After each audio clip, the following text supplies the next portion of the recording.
জনসভার উদ্দেশ্য হলো সন্ত্রাসী সাবেক চেয়ারম্যান মুর্শিদাবাদ ইউনিয়নের সাবেক চেয়ারম্যান, উনি পলিটিক্যাল কাজে সব কিছু ক্রাইম জগতে সে লিপ্ত। প্লিজ সাবেক চেয়ারম্যান উনি সন্ত্রাসী সব কাজের সাথে লিপ্ত।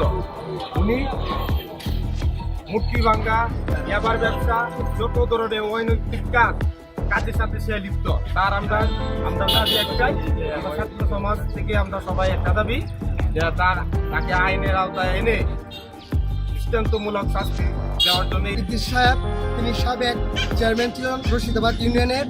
তার বিরুদ্ধে বিভিন্ন অপকর্ম, বিভিন্ন ধরনের ক্রাইম, তারপরে ইয়াবাসহ বিভিন্ন অপকর্ম তিনি করেছেন। এছাড়া তিনি হিন্দুদের বাড়িঘর অগ্নিসংযোগ এবং কি মুক্তি ভাঙার মতো অপরাধ তিনি করেছেন।